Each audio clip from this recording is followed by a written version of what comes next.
Rodari, bonjour et merci pour cette interview pour l'alternative.fr. Merci, bonjour Aurore, je suis ravie d'être à tes côtés et voilà, et pour l'alternative, je suis toute oui. Alors, Nathalie, tout d'abord, est-ce que tu pourrais te présenter en quelques mots, dire qui tu es? Alors, donc Nathalie Rodari, je suis inspiratrice du leadership humaniste. J'accompagne depuis 25 ans les directions dans leur transformation individuelle et collective, D'accord. et quelle qu'en soit la taille. Et puis, je suis aussi auteure et conférencière sur ces thèmes. D'accord. Oui, effectivement, tu as sorti un livre qui s'appelle Nouveau monde cherche nouveaux dirigeants, qui est ici. Nous allons y venir tout à l'heure.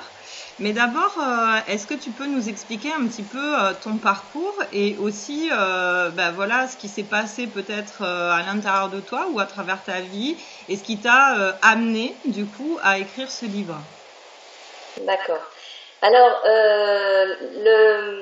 si le mot leadership humaniste est arrivé dans ma vie à partir de l'âge de peut-être 45 ans, Mhm. en tout cas, c'est une démarche qui était inscrite en moi depuis toute petite. Donc, je veux dire que je suis unie avec cette conscience au monde très très claire de ce que j'avais à y faire, Mhm. plutôt angoissée à l'idée de me dire mais ouloulou, comment je vais faire, parce qu'entre ce que je portais en moi et le monde tel que je le voyais, je me suis dit mais la tâche est énorme et je ne vois pas où est l'ouverture à ça. Donc je me Mhm. sentais très très seule.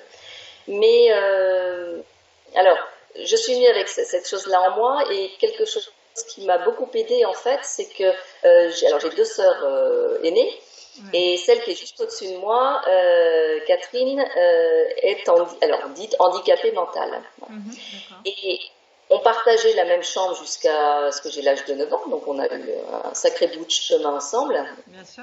Et puis, j'avais cette connexion extrêmement forte avec elle, parce que au-delà du fait qu'elle était catégoriée handicapée mentale, Mhm. je voyais bien que dans plein des domaines, elle n'avait pas l'ombre d'une anormalité, Mhm. oui, dans le sens pas normal, mais par contre d'une dimension extraordinaire. Oui. C'est-à-dire un niveau d'empathie, un niveau de bienveillance, une bonté d'âme. Je veux dire, je ne sais pas si elle sait ce que c'est que la jalousie ou la Mhm. méchanceté envers les gens. C'est juste pas Mhm. possible. Et puis une connexion incroyable, une sensibilité aux autres, voilà. Tout Mhm. en traversant des difficultés Bien sûr. physiques énormes, parce qu'il y en a eu un paquet, du rejet de la société, elle ne pouvait pas Mhm. rester dans le système scolaire. Donc moi, son rejet, je l'ai connu à mon égard aussi. Bon, c'était des choses où j'osais plus inviter des amis, faire les anniversaires à l'école, à la maison, parce que quand je voyais le regard qui était porté sur ma sœur, Mhm. ça me mettait en colère, même ça m'attristait. Oui. Mais voilà, alors j'avais d'un côté des figures d'autorité qui étaient les parents d'un côté, Mhm. après l'école, après c'est les amis des parents, après, enfin bref, les familles plus ou moins élargies, Bien sûr. et puis la société, Mhm. qui se disaient normaux, Oui. voilà, Mhm. et très intelligents, avec que des gens autour de moi qui avaient fait de brillantes études. Mhm. Et puis je voyais bien que bon nombre de choses chez ces figures d'autorité ne tenaient vraiment pas la route, Oui. et qu'à côté de moi j'avais une personne dite anormale, mais Mhm.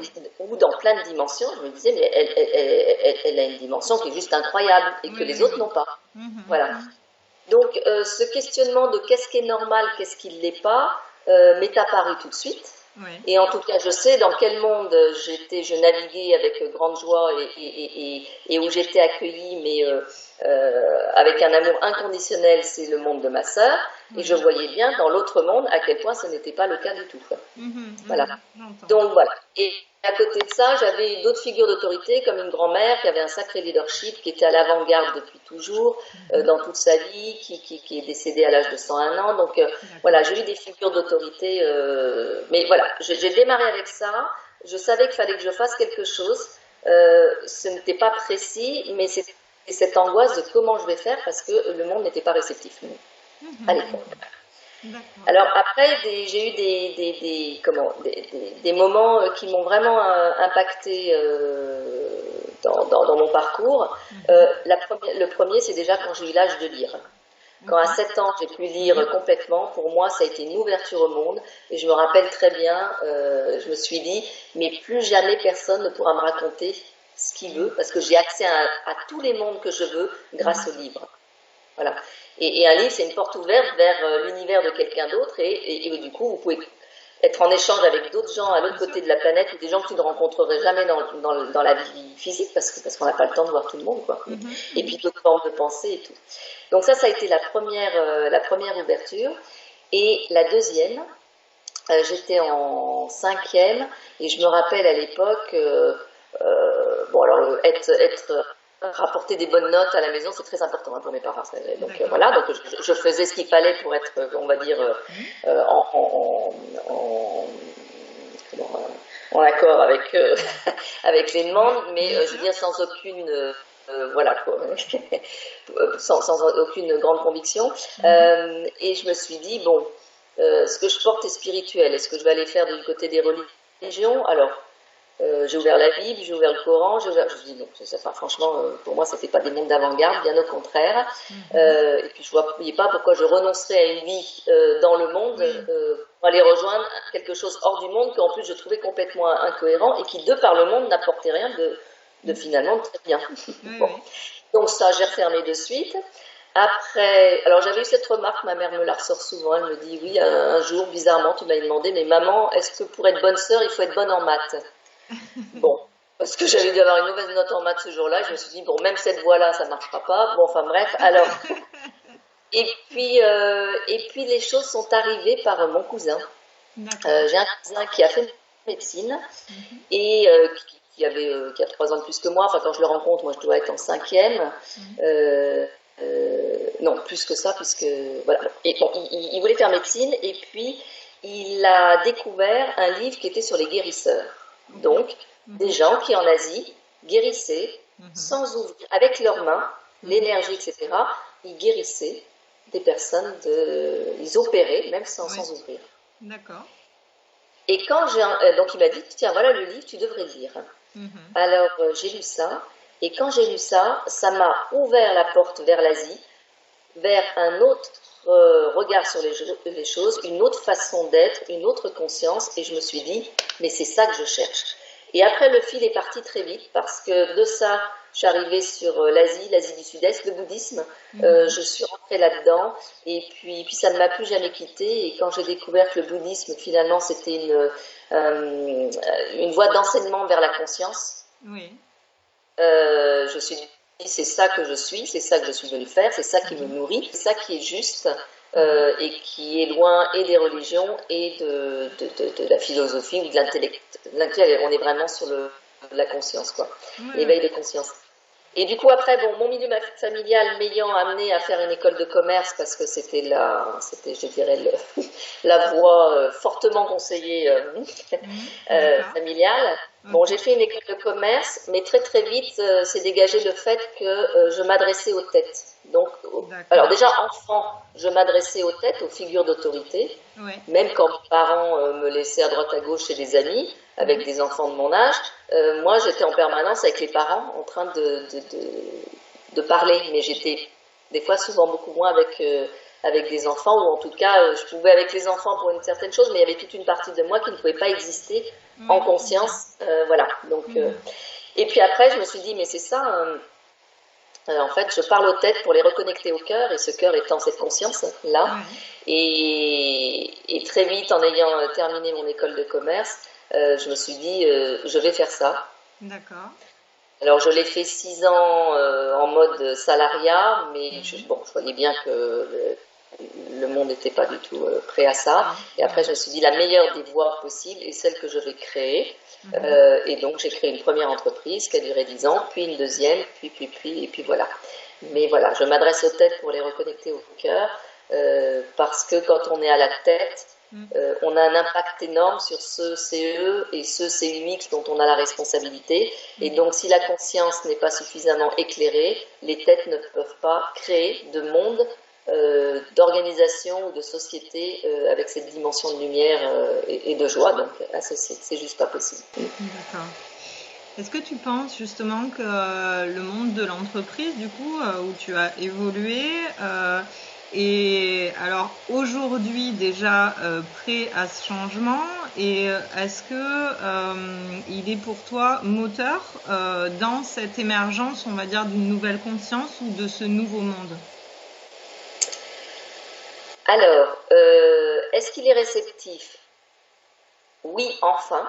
Ok, Ça commence à venir. c'est une Alors, bonne nouvelle. bon, moi, depuis que je travaille avec des dirigeants, je n'ai travaillé qu'avec des dirigeants et des entreprises où il y avait cette réceptivité. Sinon, on n'aurait jamais Bien sûr. travaillé ensemble. Oui, oui. Mais elle ne se nommait pas comme cela et il y avait des mots que je me gardais bien d'employer. L'éveil des consciences, enfin, le mot conscience, déjà, pour des Français, ça faisait bizarre. L'éveil, bon, Oui. voilà. Leadership humaniste, beaucoup de gens ils voyaient pas le rapport, ils trouvaient ça antinomique, je vois pas en quoi, Ah mais oui, bon. d'accord.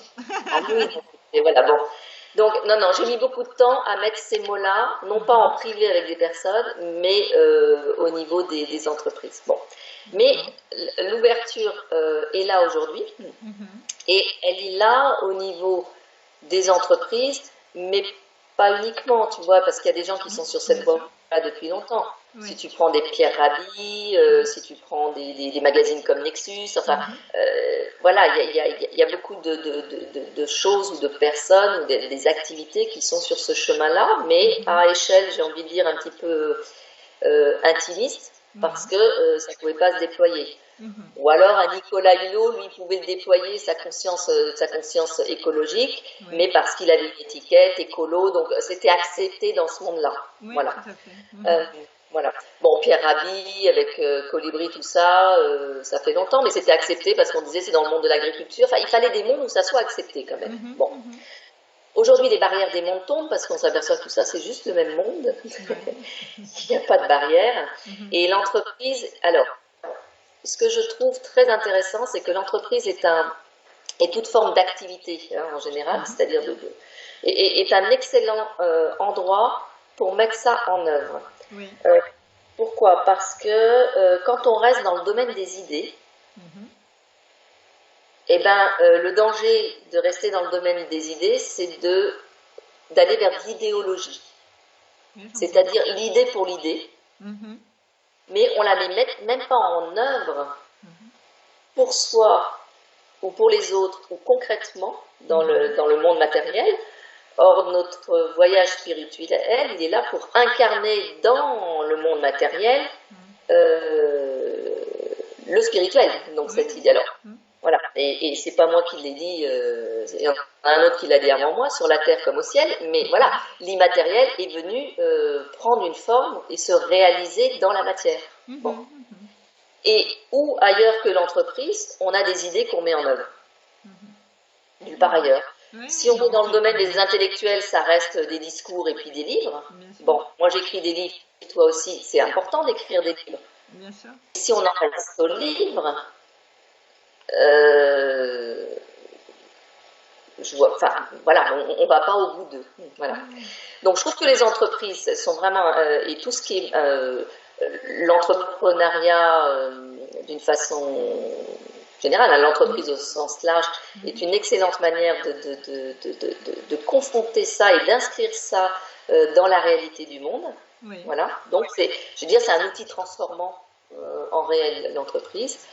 Et puis après, ce qui est sûr, c'est que le monde politique devrait l'être aussi, Mhm. sauf qu'aujourd'hui, il est enfermé dans des idéologies encore, dans des systèmes qui Mhm. sont morts ou moribonds Mhm. et qui ne correspondent à aucune réalité, si ce n'est catégorielle, égotique, communautaire, voilà, mais où les gens restent dans une division et on ne peut pas se dire d'une division pour après se dire je représente le tout. Ça n'a Mhm. aucun sens. Voilà. Mhm.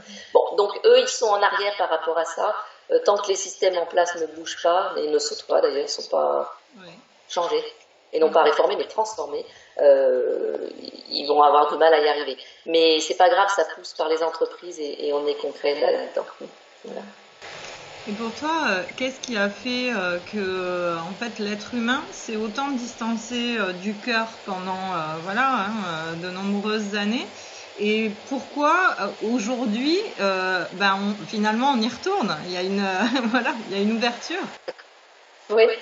Euh, Je pense sincèrement que depuis des millénaires, les religions ont fait un mal terrible. Et que du coup, déjà, elles ont séparé le masculin du féminin pour en faire une dualité qui a complètement déséquilibré l'ordre des choses, où l'un est au-dessus de l'autre, ce qui ne correspond à strictement rien, puisque le féminin et le masculin font partie du monde, il y a autant de femmes que d'hommes qui naissent. Enfin, si l'expérience terrestre n'avait pas été, avait dû être une expérience sans dualité ou sexualité, hein, homme-femme, ça serait autrement, voilà. Mais la réalité, c'est qu'elle est celle-ci. Mais je crois que par peur, qui sont toutes les dimensions de l'ego, l'un a pris la domination sur l'autre, et les religions ont été un excellent outil pour ça, pour le faire. Bon. Donc je pense que et on se reprojette à des millénaires après, c'est-à-dire aujourd'hui. Alors peut-être que ça pouvait faire sens à un moment donné, mais quand ça produit ce que ça produit, c'est quelque part la façon dont ça a été transmis et vécu n'est pas juste, puisque ça produit autant de mauvaises choses. Et il n'y a pas eu de, entre guillemets, de réactualisation ou de repenser cela en accord et en cohérence avec notre monde. Donc aujourd'hui, on est arrivé au bout d'un système. Nous sommes dans une totale impasse, c'est-à-dire que si on continue tel que nous sommes, et encore plus nombreux que ce que nous sommes, dans cette même direction, à fonctionner pareil, à penser pareil, individuellement et sur toute la planète, on voit bien qu'on est en train de s'autodétruire et de tout autodétruire. Donc, la conscience se réveille un peu partout. Alors j'ai envie de dire grâce, mais il faut ça, malheureusement, grâce à des attentats, j'ai envie de dire, je ne vois pas ce qu'il y a de grâce, mais grâce à des tsunamis, grâce à des tempêtes, grâce parce que,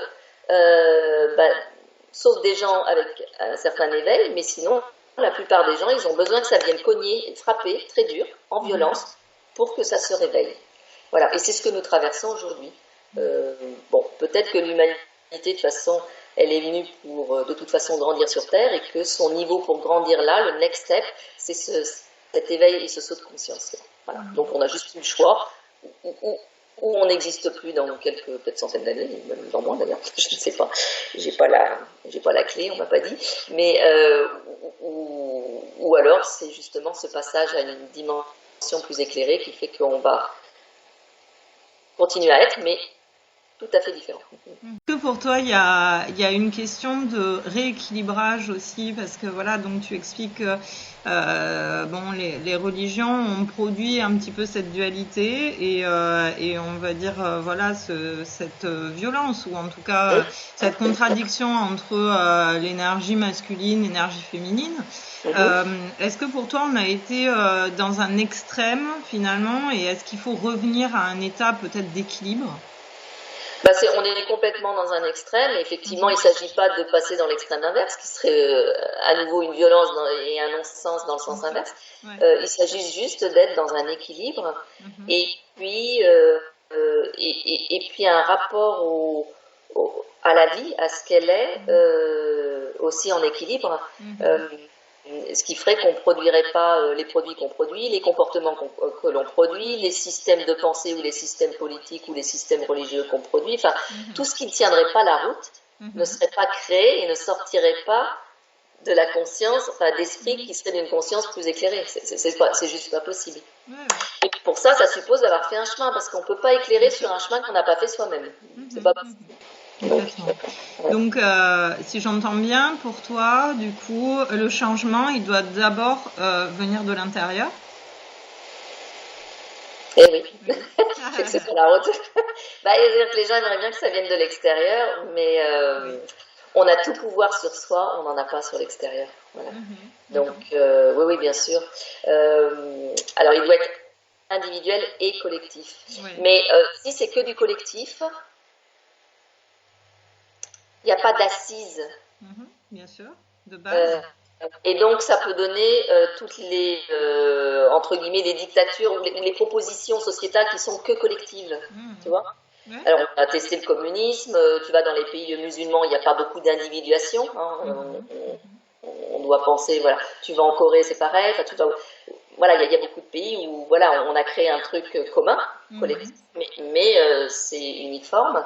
Et puis si tu crées que le enfin l'individu, bah, à l'extrême inverse, ça peut donner des sociétés comme la nôtre où là, on va sur de l'individualisme et qui n'est plus relié et qui n'a plus aucun sens aussi. Oui, j'entends. Donc l'assise, elle est individuelle parce qu'il ne peut pas y avoir une conscience collective qui ne repose pas sur une conscience individuelle. Et une conscience individuelle qui ne serait pas reliée aux autres consciences, je ne sais pas ce que c'est. Voilà, ouais. Voilà, mais le chemin commence par soi, c'est clair. D'accord. En fait, quand on lit ton livre, tu dis à un moment donné que ce chemin d'éveil, alors je te cite, pas nécessairement spirituel, est déjà une étape en ce qu'il aide souvent les personnes à se débarrasser de ce qui les tord. Donc, pour toi, qu'est-ce qui est la principale, on va dire, source qui nous tord à l'intérieur et dont on doit se débarrasser pour faire ce chemin? Alors, je vais prendre le mot bouddhique pour ça, bouddhiste, pardon, mais après, je vais l'appliquer de façon très, très concrète à notre réalité du quotidien. Les bouddhistes appellent ça l'ego. Dans toutes ces, enfin, c'est le mot ego, en fait, qui correspond à l'illusion. Alors, compris par un Français, l'ego, c'est le coq dans la basse-cour, c'est l'ego, mais non, l'ego, c'est beaucoup plus large que ça. Donc, l'ego, dans la compréhension bouddhiste, c'est ce sentiment de séparation entre moi et le reste, et puis prendre tout ce monde matériel et visible pour une réalité, alors qu'ils disent que c'est ça l'illusion. Voilà. Et on reste derrière l'illusion de la forme, au lieu d'avoir cette conscience, le troisième œil pour les hindouistes, voilà. Alors, l'ego, bah, toutes les croyances que depuis on est petit, que l'on a ingérées, comme si on les avait avalées puis on les a prises pour vraies. Je sais pas, on ne parle pas aux gens qu'on ne connaît pas, je sais pas quoi, l'argent c'est sale, dans la vie on fait pas ce qu'on veut, on fait ce qu'on, je sais pas quoi, une femme ça doit être ceci, se doit d'avoir des enfants pour se réaliser, enfin, j'en sais rien, toutes les croyances que on a commencé à acquérir dans sa propre famille, de par l'éducation, dans le pays où on est, de par la propre culture, par les études que l'on a faites qui nous ont formatés aussi et conditionnés. Alors attention, il y a du bon et du pas bon, mais encore faut-il être capable d'avoir cette liberté d'esprit, savoir distinguer et de ne pas prendre d'argent comptant pour ce qui relève du relatif et de ce qui relève de l'absolu. Je prends un exemple. L'eau, suivant les pays où tu vas, il n'a pas le même nom. Ça peut être agua en espagnol, aqua en italien, water en anglais. Bon, peu importe. Ça c'est du relatif. Par contre, ce qui est l'eau intrinsèquement, sa nature intrinsèque, ça désaltère, ça lave, ça ne dépend pas, c'est pas relatif, c'est absolu. C'est intrinsèquement. Donc, beaucoup de gens ne savent pas faire la part des choses entre ce qui est de l'ordre de l'intrinsèque et de l'ordre du accessoire relatif, parce que tu es arrivé là sur Terre ou tu es né ici, enfin bref. Voilà. Donc, alors ça crée aussi toutes les peurs, peur de vivre. Les personnages que l'on s'est construits, je me suis pris pour une identité, alors j'ai tel look, je suis tel personnage, etc. Bah, ça crée une séparation de moi les autres, les peurs, la peur de faire ceci, la peur du qu'en dira-t-on, la peur d'être jugé soi-même, la jalousie, je reviens à ma sœur, elle sait qu'avec on ne savait pas ce que c'était nous, toutes les deux. C'est pour ça qu'au départ, on ne comprenait pas des réactions des personnes, parce que et c'est quoi? Mais c'est qu'il m'a fallu un sacré bout de temps dans ma vie pour comprendre ce qu'était que la jalousie. Parce que ma sœur, elle ne m'y avait pas préparé du tout. Donc, c'est, voilà, bon. Mais toutes ces choses-là sont ce que j'appelle l'ego au sens large, et du coup, qui nous enferment, et qui empêchent qui nous mettent autant de voiles possible. Ça, c'est comme une lumière. Puis tu mets un t-shirt dessus, un deuxième, un autre voile, etc. Bon, bah, ça rayonne plus. Voilà. Et après, bah, t'enlèves. Donc, c'est pas quelque chose que tu vas chercher de l'extérieur, mais c'est comment tu te débarrasses de ce qui finalement est très relatif, n'a pas de cohérence, et que tu finis par faire par prêt-à-porter ou prêt-à-penser ou l'habitude d'eux, parce qu'il faut quand même quelques habitudes sur Terre. Je réfléchis pas tous les matins comment je vais me laver les dents à chaque fois. A priori, je le fais pareil et c'est sans penser, mais voilà, il y a beaucoup de choses par contre qui devraient être questionnées au lieu d'être pris pour argent comptant. Voilà. Oui, alors justement, on retrouve au fil de tes pages ce questionnement et cette invitation à questionner aussi. Et puis, quelque chose que j'ai trouvé très intéressant sur la cohérence et comment cette cohérence, selon toi, est liée au cœur. Est-ce que tu peux nous dire 2 mots là-dessus? La vision au cœur, c'est ce que nous sommes, qui sait voir au cœur de tout, au-delà de tous les voiles, ou de l'aspect physique, matériel des choses. Et quand on est reconnecté à ce cœur-là, qui est indépendant de l'environnement, familial, culturel, quoi que ce soit, tout ce que tu vas faire, l'entreprise que tu vas créer, ou avec cela. Donc, en cohérence. Voilà. Avoir cette conscience au cœur, de qui nous sommes au cœur. Et savoir voir au cœur de quelqu'un, au cœur des choses ou des événements, au-delà de ce qui paraît apparent, cette vision au cœur de qui nous sommes et ce que nous tout ce que nous faisons à partir de ce cœur après dans le monde réel. Et je prenais l'exemple de par exemple toi en créant Alternative, bon, c'est une projection de toi, de ce cœur au monde, hein, et ça prend une réalité très concrète. Bon. Et si on ne sait pas voir au cœur, soi-même, les autres ou quoi que ce soit, tout ce que l'on va vouloir projeter en grand sera, comment dirais-je, décalé. Et sera d'autres décalés qu'on sera éloigné du cœur. Alors au tout début, on a l'impression que le petit point, si ça c'est le cœur et que nous on est là, la distance elle n'est pas très grande. Mais quand tu te projettes en grand et dans le temps, alors là, c'est là où la distance est très grande. Ça peut peut-être être la réponse aussi à ce que tu me disais, pourquoi ça fait combien de temps que finalement on s'est tellement éloigné de tout ça. Et c'est peut-être qu'avec le temps, on s'en est tellement éloigné que là, c'est stop. Et il faut revenir au cœur. D'accord. Alors, tu parles aussi de retrouver l'unité au sein du système en sortant de la dualité. Et j'ai trouvé qu'il y avait une idée très intéressante parce que l'argent, en fait, est souvent, en tout cas des fois, tabou. Et tu dis dans ton livre, mais non, l'argent, c'est une énergie, c'est neutre et ça s'oppose pas du tout à la générosité, à l'humanité. Est-ce que tu peux expliquer cette pensée-là parce que je pense qu'elle est intéressante sur notre regard peut-être qu'on peut poser certaines fois sur l'argent justement. Oui, il y a beaucoup de gens qui interviennent sur ces thèmes de l'argent et qui sont des très bons. Je n'en suis pas une spécialiste, mais ce que je peux dire c'est que l'argent, oui, c'est une énergie qui circule. Et comme nous sommes des êtres d'échange, tout le principe du vivant est un système d'échange. Des cellules, des animaux, de la nature, et nous-mêmes, le principe vital, c'est on inspire, on expire. Je veux dire, c'est l'échange sans ça. Alors l'inspiration, c'est le principe féminin, l'expiration, c'est le principe masculin. Quand on fait que du masculin, c'est ce qu'on fait, on fait. Donc on est à bout de souffle. Voilà. Si on fait tout le temps, d'accord, mais là on a plein de trucs, mais qu'on ne donne pas, qu'on arrive. Voilà. Et l'argent, c'est exactement comme l'inspiration, l'expiration, c'est-à-dire ça va, ça vient, c'est quelque chose qui circule, c'est tout. Voilà.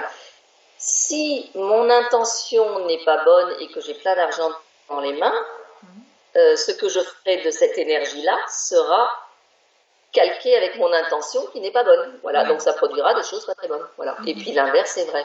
Donc l'argent n'a pas de... Et alors ce qui est très intéressant, c'est que je trouve que l'argent, notre rapport à l'argent, est un excellent miroir de justement toutes les dimensions égotiques que l'on a à travailler soi-même. Si on a toujours trop d'argent et qu'on cache sur le côté, si on n'en a jamais assez, si c'est une angoisse, si ceci, si c'est cela, c'est très intéressant d'aller questionner ça avec, il y a des professionnels de ça, mais d'aller comprendre ce que ça veut dire chez nous. Je veux pas tourner, j'ai peur donc je garde, qu'est-ce que... voilà. D'accord. Alors, ton livre, Nouveau Monde cherche nouveaux dirigeants, il est très très tourné sur la spiritualité. Dans les premières pages, tu nous dis que tu nous parles de saut quantique de conscience qui est en train de se faire et que tout le monde en fait est en train plus ou moins de faire à son échelle. Oui, Et on retrouve ce que tu nous expliques, c'est-à-dire cette spiritualité, cela dit, très incarnée, hein, à laquelle tu tiens, parce que tu choisis au début de ton livre de faire parler deux dirigeants d'entreprise. Pierre Bellon, qui est, tu m'arrêtes si je me trompe, mais créateur de Sodexo, en oui. préface, et Patrick Pirazzoli, de l'entreprise 4 bis. Pourquoi, dans ton ouvrage, on trouve cette porte d'entrée tout de suite justement sur ces dirigeants, alors que ensuite, ce qui n'est pas du tout opposé, mais du coup, ensuite, tu nous ouvres plutôt sur quelque chose de spirituel, même si ça reste très très incarné, hein, je le répète. Pourquoi Oui. ce choix?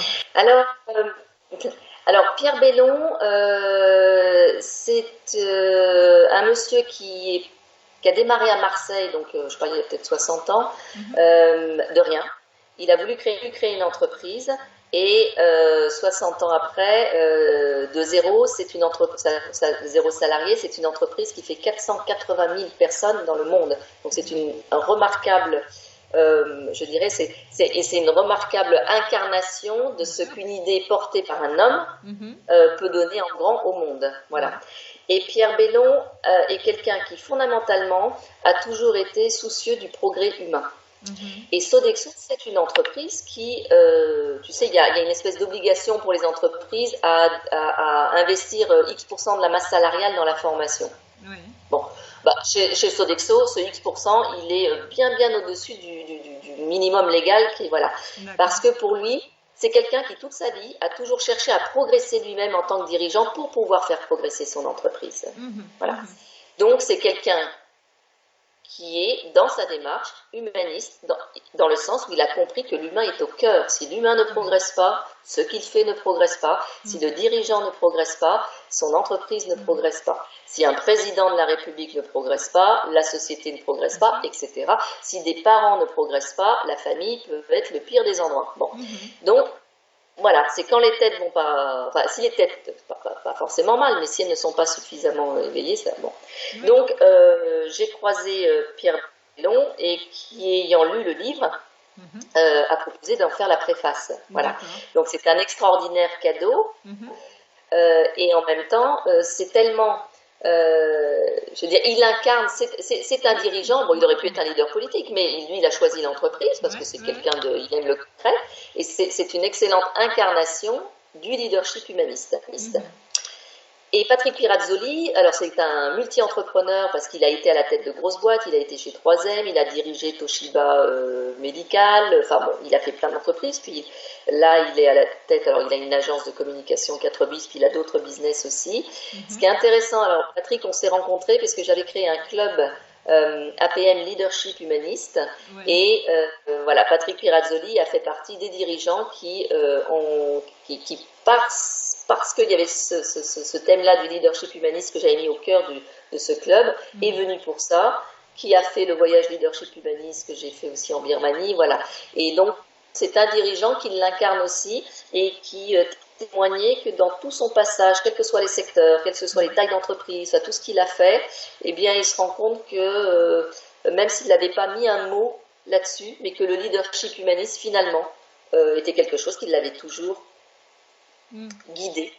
Et Ok. par contre, quand il a lu mes mots, il s'est reconnu en disant mais c'est ça que je faisais finalement, et je ne Ouais. savais pas. Ouais, Voilà. ouais. Voilà. Donc D'accord. et ce que je trouve intéressant, de même que toi tu le fais dans ton livre, c'est l'incarnation Mhm. Tout des à fait. choses. Ouais, Voilà. complètement. Là, nous avons un Pierre Bellon qui incarne à merveille par Sodexo et APM toute cette dimension-là, Mhm. humaniste et à grande échelle. Patrick Pirazzoli par son parcours. Et puis il y a beaucoup de gens, voilà, un Pierre Rabhi, enfin, voilà, et toi, et voilà, finalement, on est nombreux sur cette Oui. chemin. Le mérite du livre, c'est d'avoir mis un mot dessus qui s'appelle leadership humaniste, où les gens Oui. peuvent se reconnaître sur ce chemin. Alors justement, bon, tu défends cette incarnation de pouvoir voilà, être un leader humaniste, ou je ne sais pas comment tu appelles, mais en tout cas tu défends cette idée d'un leadership humaniste. Pour toi, Mm. quelles sont les qualités qu'on devrait peut-être développer ou nourrir pour y parvenir? Alors la première, c'est la conscience de soi, avec un grand S. euh, qui répond à la question qu'est-ce que je suis venu faire sur Terre. D'accord. Voilà. Mhm. Euh,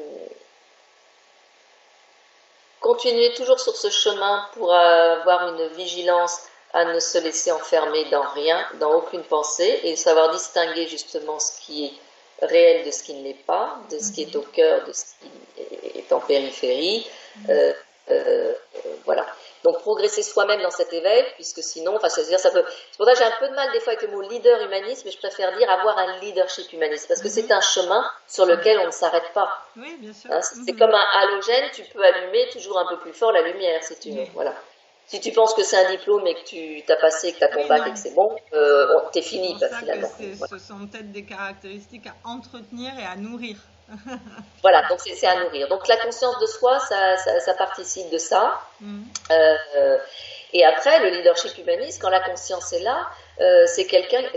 En fait, c'est la liberté. C'est tout simplement la liberté d'être soi. D'accord. Mhm. C'est ça, être libre. Donc pour un Mhm. pays, liberté, égalité, fraternité, le mot liberté, c'est très très très largement perdu donc en route et Mhm. c'est dévoyé Mhm.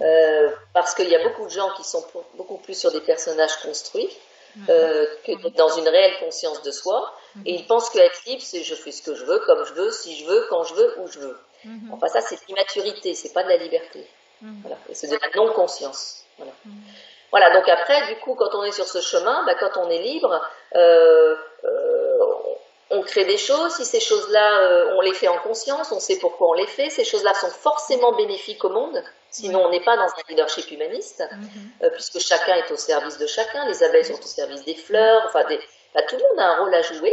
On est à sa juste place au monde dans ce que l'on a à jouer, Mhm. individuellement ou plus collectivement, peu importe la taille de nos activités, c'est pas la question. Tout le Mhm. monde n'est pas un pélon à 480 000 personnes, mais c'est pas la question. Mhm. Et puis on est libre, c'est-à-dire que j'ai mis en place tel système, ce système nous a bien servi, maintenant il est plus bon, ben voilà, on en change, donc que ce soit le système des retraites, que ce soit le système de sécurité sociale, que ce soit le système d'enseignement, que ce soit les systèmes politiques, que ce soit un système de transport, que ce soit, peu importe. La Mhm. vraie liberté, c'est ça. Voilà, donc finalement, quand on est dans le leadership humaniste, on est figé en rien et on peut d'autant plus être dans le mouvement qu'on est connecté à ce cœur-là qui, lui, est invariant par contre et qui Mhm. traverse. Le reste après, autour, c'est l'impermanence, comme on dit, bouddhiste. Et puis, bon, bah, De la vie.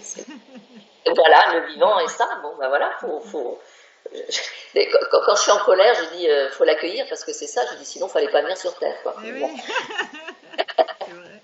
c'est vrai. ça servait à rien, quoi, de venir. Oui.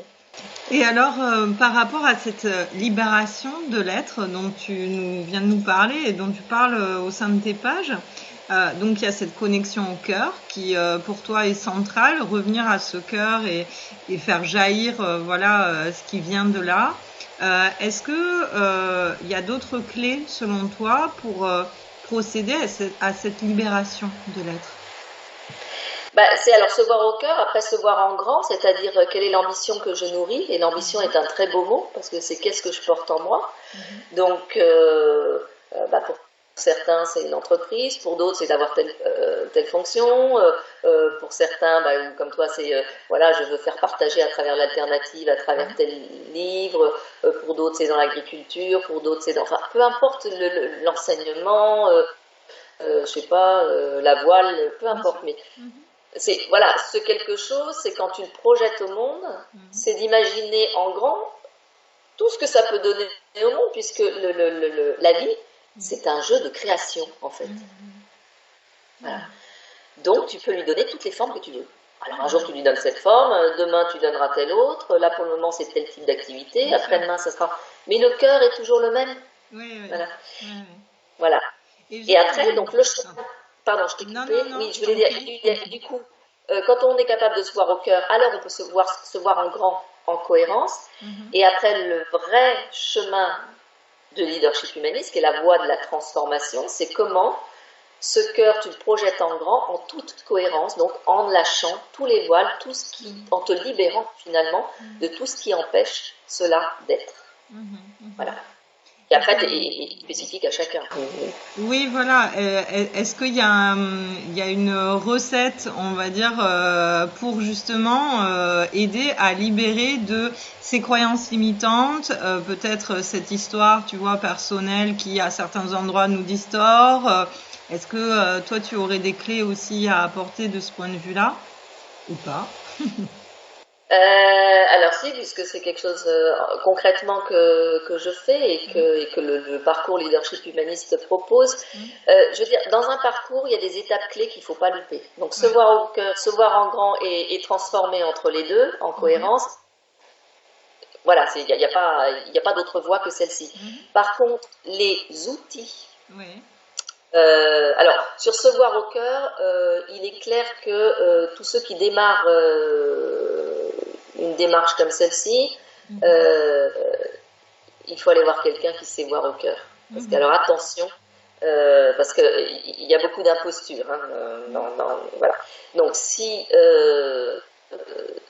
tu vas demander à y voir clair à quelqu'un qui ne sait pas voir clair en toi, déjà ça démarre mal. Donc une fois que tu sais que l'on t'aide à voir au cœur et qu'on te nomme c'est quoi ce cœur et que tu te reconnais du coup, hein, les outils, j'ai envie de dire, sur la voie de la transformation, alors suivant que tu es tout seul, que ça soit une entreprise de, je sais pas toi, hier j'ai signé avec une entreprise où il y a 2000 personnes, bon bah ça va être, il va y avoir de l'individuel et du collectif, mais voilà. Mais après, les outils, il faut être un artiste si tu veux. Tel outil peut bien aller avec tel type d'organisation ou telle personne, tel autre peut ne pas fonctionner. Tu prends Rodin qui fait une sculpture, bon bah si à un moment donné c'est ça, puis à un moment donné c'est autre chose, c'est cette autre chose qui fait sens, tu vois. Et je crois qu'il ne faut pas, parce que tu as des spécialistes d'outils, alors ils veulent te coller l'outil chez les gens, mais non. Un travail de transformation, tu n'es pas un vendeur d'outils. Hein, tu es l'artiste qui est capable de choisir le bon outil ou les bons outils pour tel individu ou tel collectif. Parce que l'œuvre d'art, c'est chez eux qu'elle se trouve. Hein. C'est pas toi qui la façonne. Voilà. Donc, être garante du processus, garante de la vision claire au cœur et en grand, et garante du juste bon processus de transformation. Après, quels outils sur ce processus? Moi, j'en ai bien sûr que j'utilise, mais il ne faut pas faire un dogme de l'outil. Oui, j'entends. Non, je te posais cette question davantage pour les personnes qui vont t'écouter en fait et qui peut-être ont envie justement d'engager un début de chemin de transformation. Donc si je résume un petit peu ton propos, pour toi ce serait justement de choisir, alors peut-être avec le cœur, selon ce que la personne ressent, une personne voilà, qui lui permettrait de regarder ce qu'elle a vraiment au cœur en fait, à faire jaillir, c'est ça, pour l'éclairer. Oui, pour démarrer, oui. Pour cette personne-là, le ressenti est un excellent GPS. C'est-à-dire, si tu vas voir quelqu'un ou tu fais quelque chose avec quelqu'un et que tu es touché au cœur, bien sûr. Alors touché au cœur, ça tu peux fondre en larmes, tu peux être en joie, tu te dis c'est vraiment ça, ou ça t'illumine, mais alors cela te dit que c'est juste. Voilà, voilà. Mais warning, il faut pas laisser la tête. C'est pas la tête qui doit faire le choix. Maintenant, il y a des gens qui sont plus éloignés du cœur aussi, hein, donc le chemin pour y arriver sera un peu plus long. Bon, écoute, ils posent des jalons sur la route et puis ils se rapprocheront au fur et à mesure. Oui, tout à fait, tout à fait. Alors, il me reste deux questions. La première, c'est, tu nous parles justement de ce nouveau monde. En tout cas, c'est un mot que tu emploies, voilà, dans ton titre. Donc, est-ce que tu peux nous expliquer, toi, comment tu vois ce nouveau monde? Quelles seraient ses caractéristiques pour toi? Alors, je vais prendre une image de film, déjà, parce que je pense que beaucoup de gens l'ont vu. Si tu prends Avatar, Avatar, tu as la planète Terre, et puis tu as la planète des Na'vi. Ou Pandora, c'est ça, elle s'appelle la Pandora, avec alors la planète Terre avec les terriens, c'est nous, et puis Pandora avec les Na'vi. Bon.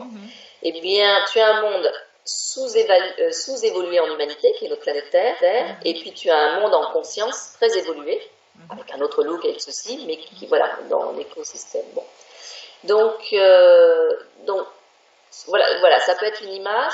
Je dirais, comme une autre image, c'est on serait tous rayonnants, en fait. D'accord.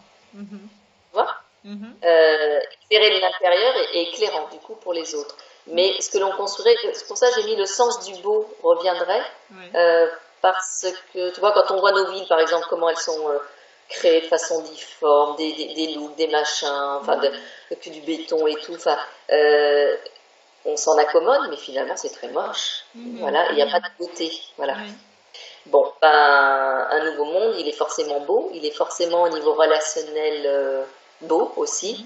Il est à regarder, il est beau. Ce qu'on mange, c'est beau et bon. Les écosystèmes sont beaux. Enfin, c'est oui, le retour du beau et puis de cette liberté d'être au monde partagée. Voilà. Et donc avec un système d'enseignement, alors là je parle que de la France, mais ça devrait être partout, mais qui n'ait plus rien à voir avec ça, c'est-à-dire notre système d'enseignement, il devrait être comme un jardinier où tu arroses et ça devient de super belles plantes. Alors il faut de super bons jardiniers, bien payés, voilà, mais des très bons jardiniers, voilà. Donc voilà. D'accord. Et alors, j'ai noté la page et tout, page 167 exactement. Tu nous dis en fait que, attends, je cite, je vais essayer de citer, ou en substance en tout cas, que en fait les leaders, ceux qui possèdent ce leadership humaniste ou qui l'ont nourri, on va dire plutôt ça, font moins de bruit que la moyenne. Alors ça c'est quelque chose qui m'a... Ça a coupé juste, il faudrait que tu reprennes juste la page 167, voilà. En plus, c'est très intéressant parce que voilà, ma question était celle-ci. En fait, je citais la phrase où tu disais que ceux qui nourrissaient ce leadership humaniste, souvent, en fait, ils font moins de bruit selon toi que la moyenne. Et donc, il y a l'idée qu'on les entend moins. Voilà, c'est quelque chose qui m'a... Pardon, oui, mais c'est pour ça, c'était... Voilà, ça m'a amusé. Donc, est-ce que tu peux nous dire pourquoi, en fait, tu nous dis ça voilà, pourquoi tu as observé ça? Alors, c'est le Dalai Lama qui disait, je crois, le bruit ne fait pas beaucoup de bien et le bien ne fait pas beaucoup de bruit. On est dans une société de bruit et on a des médias, des sites web, je parlais des systèmes qui ne tiennent pas la route, mais par exemple nos médias, on le voit avec le coronavirus, ils aiment passer en boucle ce qui fait peur, ce qui entretient la peur, ce qui... voilà. Mais c'est comme s'ils étaient démunis à déployer la joie. Je veux dire, et le bon, ce qui est quand même fou, quoi. Et la générosité, ça serait plutôt de partager le bon qui nous habite et non pas de partager le mauvais dans nos pensées, etc. Donc ça fait moins de bruit parce que je pense que, sincèrement, on manque d'autorité de gens qui ont envie de nourrir les autres qu'avec du bon. Il y a des émissions de télé, si on voulait nourrir les gens qu'avec du bon ou des choses, ça ne devrait même pas exister. Hein,